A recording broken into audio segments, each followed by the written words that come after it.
बाकी क्वेश्चन और जो पूरा भोजपुरी है सब देखा जाएगा इसमें। देखो पहला है, मेंडल के अनुसार शुद्ध लंबे पौधे का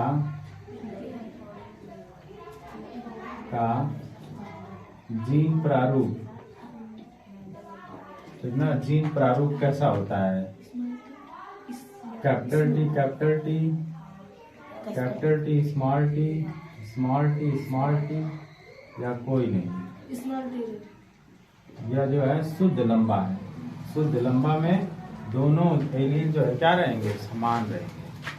शुद्ध लंबा में क्या रहेंगे? दोनों एलील समान रहेंगे, ठीक।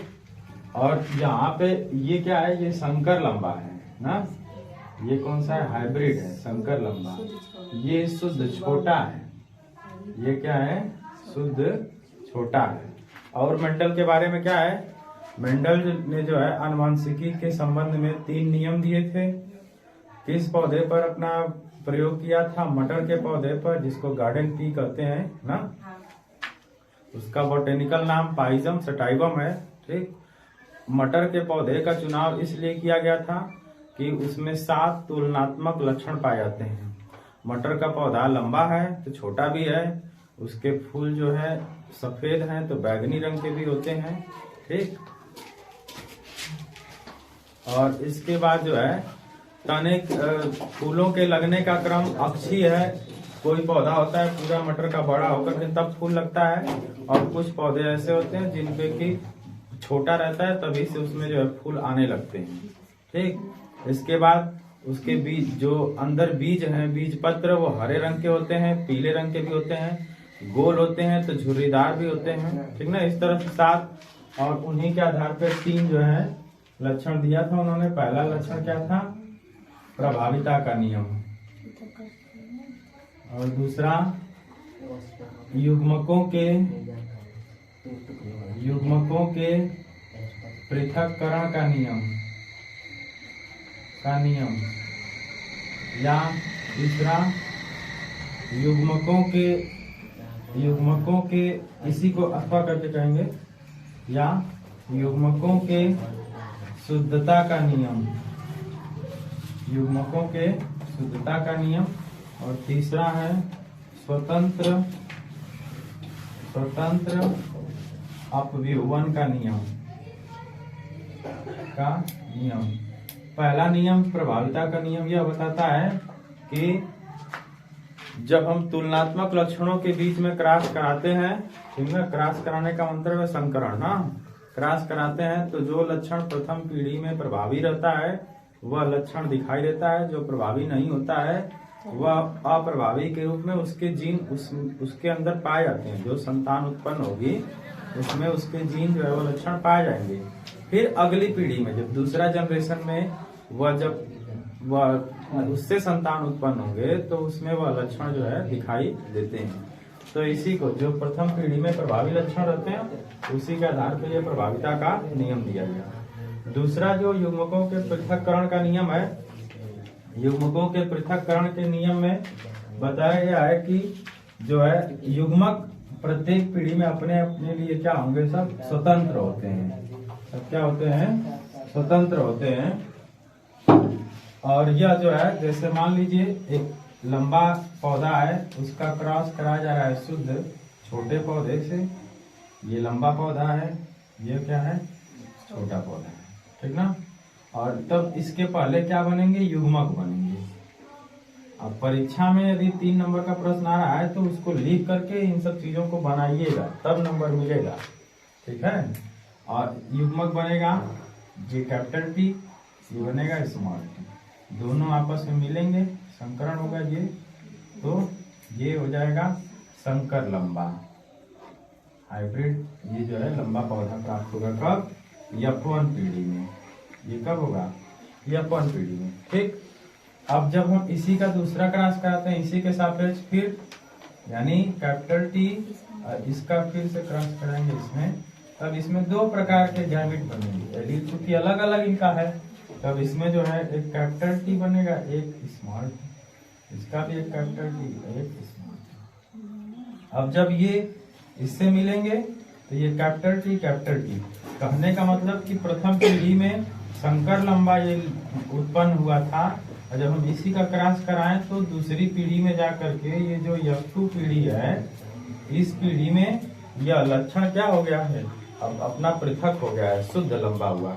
हम यहाँ पे शुद्ध लंबा नहीं लिए थे, लेकिन दूसरी पीढ़ी में यहाँ पे शुद्ध लंबा हुआ। एक जब इसका कराएंगे तो ये संकर लंबा हो जाएगा, ये भी कराएंगे, ये भी संकर लंबा हो जाएगा, लेकिन यह जो है शुद्ध बौना पौधा हो जाएगा, छोटा वाला, है ना। ये दो क्या है, संकर है, और यह क्या है, शुद्ध लंबा है। तो ऐसे तो अनुपात आएगा जीनोटाइपिक 1 संबंधी 2 संबंधी 1 का, लेकिन लंबे कितने हैं, 3। लंबे कितने हैं, 3। जो संकर लंबा है 1, शुद्ध लंबा है तो 3, और छोटा कितना है, 1। तो इसको क्या कहते हैं, जीनोटाइप अनुपात। इसी को क्या कहते हैं, जीनोटाइप अनुपात। और जो लक्षण हमको दिखाई दे रहा है उसको फिनोटाइप कहते हैं। वह कितना है, 3 संबंधी 1। तो इसी को युग्मकों की शुद्धता का, प्रत्येक पीढ़ी में प्रत्येक जीन जो उसका एलील है वो अपने अपने लक्षण के लिए क्या होता है, ये शुद्ध होता है। ठीक। और इसी तरह ये तो दो नियम ऐसे निकल गए, पहला दूसरा। स्वतंत्र अपविभवन का नियम जो है, अपविभवन का नियम यह जो है आधारित है द्विसंकरण पे। इस पर द्विसंकरण क्रॉस पे। द्विसंकरण क्रॉस किसे कहते हैं, जब दो तुलनात्मक लक्षणों को ध्यान में रख के क्रॉस कराया जाए तो उसे क्या कहते हैं, द्विसंकरण क्रॉस कहते हैं। ठीक है। इस क्रॉस में जैसे मान लीजिए पौधा लंबा है, ठीक, तो उसके जो है फूलों का रंग जो है मान लीजिए ये सफेद है, ठीक। पौधा लंबा है और पुष्प कैसा है, सफेद है।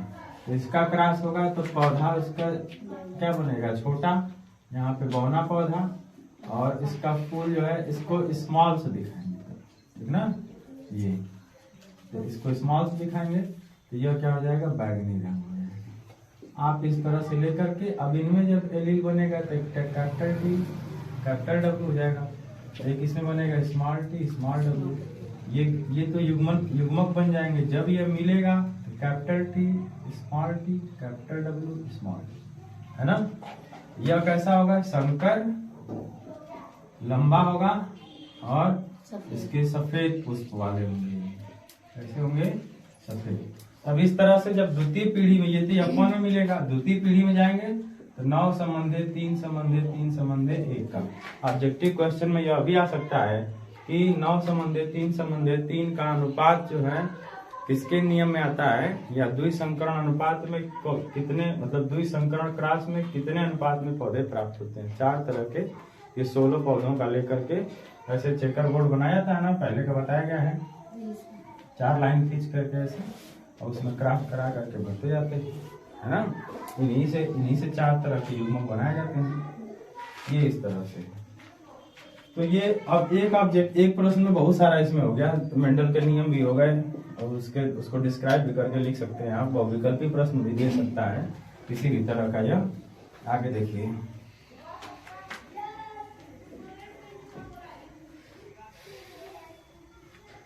दूसरा प्रश्न है, स्वपोषी पोषण के लिए क्या आवश्यक है। स्वपोषी पोषण के लिए क्या आवश्यक है। तो स्वपोषी किसे कहते हैं, जब पौधे प्रकाश संश्लेषण की क्रिया अपने से करते हैं तो उसके लिए क्या आवश्यक है, CO2 आवश्यक है, और क्या आवश्यक है, जल, और क्या चाहिए, सूर्य का प्रकाश। और यह सारी क्रिया कहाँ होगी, पौधे के हरित भाग में, हरे भाग में। हरा किसके कारण होता है, क्लोरोफिल, क्योंकि सूर्य के ऊर्जा को अवशोषित करने वाला यही अणु है पौधे के हरे भाग में। और जब यह आपस में मिलते हैं तो इससे क्या बनता है, ग्लूकोज। ये स्टार्च आपस में प्लस ऑक्सीजन गैस निकलती है, ठीक। यह किसका समीकरण है, प्रकाश संश्लेषण का। जब प्रकाश संश्लेषण के बारे में प्रश्न पूछा जाए तो इस समीकरण को जरूर लिखेंगे, ठीक ना। ये प्रकाश संश्लेषण का समीकरण है, रासायनिक समीकरण। बात समझ आ रहा है। कार्बन डाइऑक्साइड ये कहाँ से लेगा पौधा? वायुमंडल से। किसके सहायता से? पत्तियों में जो छोटे छोटे छिद्र हैं उन छिद्रों क्या कहते हैं? रंध्र। उन छिद्रों क्या कहते हैं? रंध्र। उन्हीं रंध्रों से लेते हैं और वह जो है पत्तियों में जब प्रवेश करता है यह जड़ों के द्वारा अवशोषित जल किसकी सहायता से ऊपर पहुंचते हैं पत्तियों तक? जाइलम द्वारा। जड़ में पानी ऊपर किसके द्वारा पहुंचता है? जाइलम ऊतक द्वारा। और वह जब वहां जाएगा तो ये सूर्य का प्रकाश जब पत्तियों पे पड़ता है क्लोरोफिल की सहायता से, यह जो है इनका एसिमिलेशन होकर के यह जो है स्टार्च का निर्माण करेगा। ये तो ग्लूकोज है, इसकी यूनिट जब आपस में मिलेगी तो ये मंड बनेगा, जो कि पौधे के विभिन्न भागों में, चाहे फूल में, फल में, पत्तियों में, जड़ में, जैसे मूली हम लोग खाते हैं तो मूली का क्या हम लोग खाते हैं? जड़ खाते हैं। उसमें प्रकाश संश्लेषण हो रहा है, आवश्यकता से अधिक जो अधिक भोजन बनता है वो जाकर के उसके जड़ों में एकत्रित होता है। तरबूज खाते हैं, तरबूज में प्रकाश संश्लेषण उसकी पत्तियों में हो रहा है, जो बना हुआ स्टार्च है, जो ग्लूकोज है, फ्रक्टोज है, वो मिश्रण आकर के उसके फलों में एकत्रित होता है। ये सब चीजें जो है प्रकाश संश्लेषण। तो स्वपोषी के लिए आवश्यक क्या है? CO2 और जल।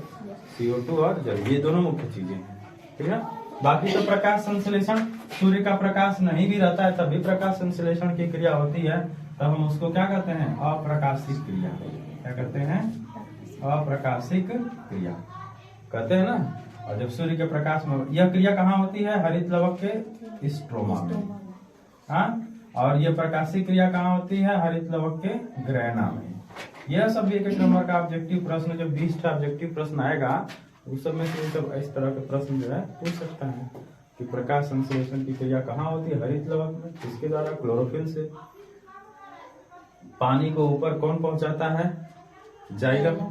बने हुए भोज्य पदार्थों को कौन पहुंचाता है? पौधे के विभिन्न भागों तक फ्लोएम पहुंचाती है, ठीक ना।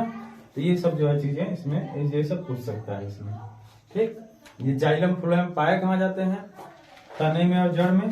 जो विशिष्ट ऊतक बीच में होता है वहीं पे जाइलम फ्लोएम जो है इस तरह से क्रम से लगे रहते हैं। इस विशिष्ट ऊतक को इसके ऊपर एंडोडर्मिस और पेरीसाइकिल का स्तर होता है। इस पूरी संरचना को हम लोग क्या कहते हैं? संवहन बंडल।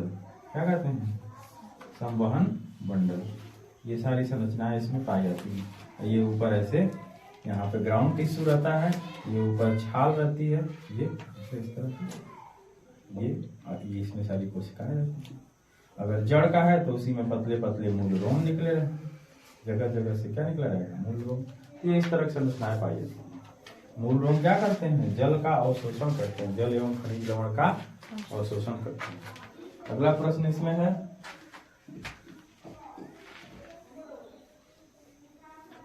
कि मूत्र का निर्माण कहाँ होता है, ठीक ना। मूत्र का निर्माण कहाँ होता है? ऑप्शन में है वृक्क, यकृत, प्लीहा और ये एक और है हृदय। प्रश्न क्या था कि मूत्र का निर्माण कहाँ होता है? कहाँ होता है? ये ऑप्शन है आपके, ठीक। चारों के बारे में देख लीजिए। मूत्र का निर्माण तो यहाँ था क्योंकि रुधिर को यही छानता है ना। रुधिर के छानने की क्रिया को किडनी के अंदर, इसी को क्या कहते हैं? वृक्क को ही क्या कहते हैं? किडनी कहते हैं। वृक्क को ही क्या कहते हैं? किडनी कहते हैं, ठीक ना। कुछ लोग किडनी भी बोलते हैं, तो किडनी नहीं, किडनी होता है वो। और यह इसी को सामान्य भाषा में और क्या कहते हैं? गुर्दा कहते हैं, ठीक। यह इसकी आकृति कैसी होती है? सेम के बीज की तरह ऐसे, है ना। दो किडनियां ऐसे लगी रहती हैं, ये इस तरह से, और इन्हीं से ये पतली पतली मूत्रवाहिनियां निकल करके आकर के मूत्राशय में खुली रहती है, ठीक। और इसमें जो है एक धमनी जाती है, अंदर प्रवेश करती है, और एक इसमें से सिरा निकल करके आकर के सीने में खुलती है, ठीक। तो जो इसको क्या कहेंगे? रीनल सिरा, रीनल धमनी। जो किडनी में ब्लड पहुंचाएगा वो रीनल धमनी, और जो किडनी में से छान करके ब्लड को वापस ले आएगा वो रीनल सिरा। ये इस तरह की संरचनाएं पाई जाती हैं। तो ये तो हो गया इसका निर्माण, ये करता है। अब मूत्र में होता क्या है, मनुष्य का मुख्य उत्सर्जी पदार्थ क्या है, ऐसे भी प्रश्न पूछ सकता है। तो मनुष्य का मुख्य उत्सर्जी पदार्थ क्या है, यूरिया। मनुष्य किसका उत्सर्जन करता है, जितने भी स्तनधारी हैं, स्तनधारी प्राणी, वो सभी किसका उत्सर्जन करते हैं, यूरिया का। ठीक है, यूरिया को जितने पक्षी हैं, पक्षी वर्ग में, वो सब किसका उत्सर्जन करते हैं, यूरिक एसिड का। वो सब किसका उत्सर्जन करते हैं, यूरिक एसिड का। ठीक, केमिस्ट्री में इसका सूत्र भी पूछ सकता है, केमिस्ट्री वाले पोर्शन में रहेगा तो इसका सूत्र भी पूछ सकता है, NH2CO NH2। तो कहीं से भी कोई भी प्रश्न बन सकता है, पूरे हर चीज को एकदम से दिमाग में ध्यान में रहे। बाकी यकृत का काम क्या है, यूरिया का निर्माण करना। यकृत का कार्य इसमें उत्सर्जन संबंधी क्या है, यूरिया का निर्माण करना। ठीक, प्लीहा का कार्य क्या है, प्लीहा को क्या कहते हैं, आरबीसी का कब्रिस्तान। आरबीसी का कब्रिस्तान कहते हैं इसको, क्योंकि जो आरबीसी क्या है, लाल रुधिर कणिकाएं, जिसके कारण हमारा जो है रक्त लाल होता है, हीमोग्लोबिन, ठीक ना, वही इसमें पाया जाता है। तो यह हीमोग्लोबिन ऑक्सीजन को ले जाता है, कार्बन डाइऑक्साइड को वापस लाता है। इसको लाते ले जाते जो है, यह 120 दिन का इसका जीवन काल होता है। 120 दिन बाद ये मर जाता है ब्लड में। तो अब ब्लड यह जो है यहाँ पर जाता है, यहाँ पे जितनी मृत आरबीसी हैं, जो मृत आरबीसी हैं, मृत मतलब जो क्रियाशील काम करते करते समाप्त हो गई है, क्रियाशील अब नहीं है, वह जाती हैं और यहाँ पर ये इनका विघटन हो जाता है मृत आरबीसी का, इसीलिए इसको आरबीसी का कब्रिस्तान कहते हैं। यह है कहाँ पे, हमारे डायफ्राम के, ये जो डायफ्राम है जिस पर फेफड़े जाकर लगे हुए हैं, डायफ्राम के नीचे एक झिल्ली की तरह संरचना कत्थई रंग की होती है, वो उसमें फैली हुई है, और पूरा जो है ब्लड वेसल्स इसमें जो है रन किया रहता है। ठीक, हृदय जानते हैं कि परिसंचरण तंत्र का सबसे मुख्य भाग है। यह इसका कार्य क्या है, रुधिर का परिवहन करने के लिए पंपिंग करना। हमेशा हृदय में शिथिलन और संकुचन की क्रिया होती है, जिसको हम लोग क्या करते हैं, हृदय स्पंदन या धड़कन 1 मिनट में सामान्य स्वस्थ मनुष्य में कितने बार, 72 से 80 बार तक होता है यह। और हृदय में कितने खंड होते हैं, जो है 4 खंड होते हैं। मानव हृदय में कितने खंड है, 4 खंड। ऊपरी भाग को अलिंद कहते हैं, निचले भाग को निलय कहते हैं। अब ये भी है कि हृदय की जो भाग है, उसमें जो ये दायां साइड है, ये अलिंद है, ये अलिंद, ये निलय दायां साइड में, फिर ये बायां साइड में अलिंद निलय है। इधर भाग में अशुद्ध रक्त रहता है, इधर दोनों चैम्बर में क्या रहता है, अशुद्ध रक्त। पूरे शरीर से ब्लड इकट्ठा होकर के इस भाग में आता है, किसमें, दायां अलिंद में। फिर यह ब्लड आता है दायां निलय में, फिर यहाँ से पल्मोनरी धमनी द्वारा जाता है फेफड़े में शुद्ध होने के लिए, मतलब वहां पर CO2 चला जाएगा फेफड़े में, वहां का ऑक्सीजन जो हम सांस ले रहे हैं वो चला जाएगा अंदर, और फिर वह शुद्ध होकर के यहाँ आता है, फिर यहाँ से इस चैम्बर में, फिर यह जब सिकुड़ता है तो यह पूरे शरीर में फिर सर्कुलेट होता है। तो यह हमारे परिसंचरण तंत्र का सबसे मुख्य भाग है। तो ये इस तरह से इसमें ऑप्शन जो है रहेंगे। तो मेन हमारा प्रश्न क्या था, मूत्र का निर्माण कहाँ होता है, तो वृक्क में होता है। हमारा उत्सर्जी पदार्थ क्या है, यूरिया है। हमारे शरीर का परिसंचरण तंत्र का मुख्य अंग कौन है, हृदय है। कितने प्रकार की नलिकाएं पाई जाती हैं रुधिर परिवहन के लिए, 2 प्रकार की, एगो धमनी एगो शिरा, आर्टरी और वेन। आर्टरी में शुद्ध रक्त बहता है, वेन में अशुद्ध रक्त, है ना। ये इस तरह की चीजें जो इसमें पाई जाएंगी।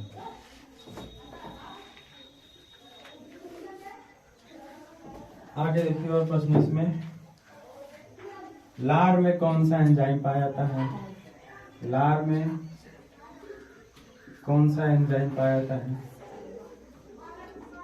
पहला ऑप्शन है इसमें पेप्सिन। जितने ऑप्शन है सबको देख लीजिए ना, ताकि सबसे प्रश्न। दूसरा एमाइलेज, तीसरा ट्रिप्सिन, और चौथा लाइपेज। ठीक, तो लार में एमाइलेज पाया जाता है, एमाइलेज एंजाइम, यही ऑप्शन है इसका सही। एमाइलेज का और नाम क्या है, टाइलिन। क्या नाम है, टाइलिन, ठीक ना। यह किसका पाचन करता है, स्टार्च का। किसका पाचन करता है, स्टार्च का, स्टार्च को किसमें बदल देता है? माल्टोज में। किसमें बदलता है? माल्टोज में। माल्टोज का सूत्र भी सेम किसकी तरह है? जैसे सुक्रोज का सूत्र है। सुक्रोज का सूत्र क्या है? C12H22O है ना। बात समझ में आ रहा है? ये जो है, ये सब चीज जो है एंजाइम है और ये इसका पाचन करता है। इसीलिए हम रोटी को अगर अपने मुंह में लेकर के देर तक चबाते हैं तो रोटी क्या लगती है? मीठी लगने लगती है, इसी माल्टोज बनने के कारण। क्योंकि वो टाइलिन एंजाइम जो है, स्टार्च, रोटी में क्या है? स्टार्च है, उसका पाचन करके माल्टोज में माल्टोज मीठा लगने लगता है। पहला एंजाइम ये कहाँ से बनता है? पेप्सिन एंजाइम जो है यह कहाँ बनता है? जठर रस में। कहाँ बनता है? पाया जाता है जठर रस में। और बनता कहाँ है? आमाशय की जो है जठर ग्रंथियों द्वारा, आमाशय की जठर ग्रंथि द्वारा, ठीक ना। जठर ग्रंथि द्वारा ये बनता है, ठीक। पाचन किसका करता है? ये पेप्सिन। पेप्सिन किसका पाचन करता है? प्रोटीन का। किसका पाचन करता है? प्रोटीन को पेप्टोन्स में और अमीनो एसिड में बदल देता है। क्योंकि प्रोटीन किसकी बनी होती है? अमीनो एसिड, ठीक ना। पाचन का यही ना मतलब है कि ये जो जटिल अणु हैं भोजन में, कार्बोहाइड्रेट है, प्रोटीन है, वसा है, ठीक ना, इनको सरल लवणों में, सरल जो उसके भाग हैं उसमें सरल जो अणुओं में तोड़ना। तो ये प्रोटीन का पाचन ये इस तरह से करता है। यह पेप्सिन किसकी द्वारा सक्रिय होता है? इसी जठर रस में एक अम्ल बनता है HCl। इस अम्ल के कारण ही यह जो है पेप्सिन एंजाइम सक्रिय होता है और प्रोटीन का पाचन करता है। ये ट्रिप्सिन एंजाइम कहाँ से निकलता है? अग्नाशय से। ट्रिप्सिन एंजाइम कहाँ से निकलता है? अग्नाशय से। ये देखिए, पेप्सिन किस माध्यम में पाचक का काम करता है? अम्लीय माध्यम में। क्यों? क्योंकि यहाँ HCl निकल रहा है। जठर रस में क्या निकल रहा है? HCl। लेकिन ट्रिप्सिन यह कहाँ से निकलता है? अग्नाशय से। और अग्नाशय में से जो रस निकलता है यह क्षारीय माध्यम में सक्रिय है। किस माध्यम में? क्षारीय माध्यम में। तो क्षारीय माध्यम कहाँ से हो जाता है? कि जब यह आमाशय से जब ये भोजन आगे बढ़ता है तो ये यहाँ पर अग्नाशय ग्रंथि लगी है, ये अग्नाशय है यहाँ पे, ठीक। यहाँ से भोजन, ये पाचक रस इसमें आके मिल रहा है जिसमें ट्रिप्सिन है, ये लाइपेज भी होता है, ठीक ना, माल्टेज है। ये सब एंजाइम जो इसमें आकर के यहाँ मिलते हैं तो ऊपर से आकर के यहाँ पे पित्त भी मिलता है। गाल ब्लैडर में इकट्ठा हुआ जो पित्त है, जो यहाँ पे यकृत में से स्रावित होकर के गाल ब्लैडर में पड़ा हुआ है वह, तो पित्त कैसा होता है? क्षारीय माध्यम में होता है। तो यहाँ पर जब ये आकर के मिलता है तो भोजन का पाचन क्षारीय माध्यम में होने लगता है। एक और ये एंजाइम है, ये लाइपेज, ये फैट का, लिपिड का पाचन करता है, लाइपेज, ठीक ना। फैट को किसे बदल देगा? लाइपेज फैटी एसिड में। किसे बदलेगा? फैटी एसिड में और ग्लिसरॉल में। ये तो यह लाइपेज तो जठर रस में भी पाया जाता है और अग्नाशयी रस में भी पाया जाता है। इसमें भी पाया जाता है और इसमें भी पाया जाता है। इसका पाचन क्या है करना? फैट का पाचन करना, जो हम लोग तेल घी खाते हैं इसको। उसके पहले बाइल क्या करता है? बाइल का मतलब पित्त। बाइल का मतलब क्या? पित्त। पित्त कहाँ बनता है? यकृत से। कहाँ एकत्रित रहता है? पित्ताशय में, गाल ब्लैडर में, है ना। इसी में कभी कभी जम जाता है, कैल्शियम ऑक्सीलेट के क्रिस्टल बन जाते हैं, तो उसी का हम लोग क्या करते हैं? पथरी हो गया है, इसे क्या करते हैं? पथरी बन जाता है ये। तो ये इसको काट के निकालना पड़ता है, इसको डायरेक्ट कर देते हैं। ये तो ये पित्त जो है, पित्त में भी ये पित्त जब ये बाइल इस फैट पर मिलता है तो इस फैट को छोटे छोटे पहले अणुओं में तोड़ देता है। तो इसको क्या कहते हैं? वसा का एमल्सीकरण। क्या कहते हैं इसको? वसा का एमल्सीकरण। बाकी और जो प्रश्न है, जैसे कि गुणसूत्र किसे कहते हैं?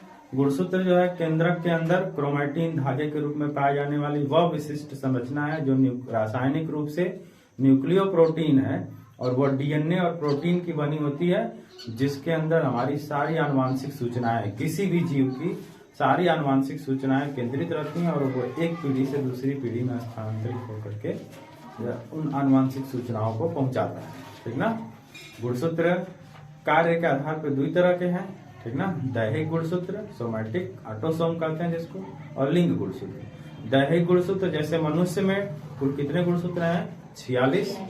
46 गुणसूत्र में 22 जोड़ी जो गुणसूत्र हैं माने 44 ठो, उनको ऑटोसोम कहते हैं दैहिक गुणसूत्र, जिससे शारीरिक रचना और पूरे शरीर का निर्माण जो है होता है। जो एक जोड़ी गुणसूत्र है फीमेल में वह यक्स एक्स होता है और मेल में एक्स वाई होता है।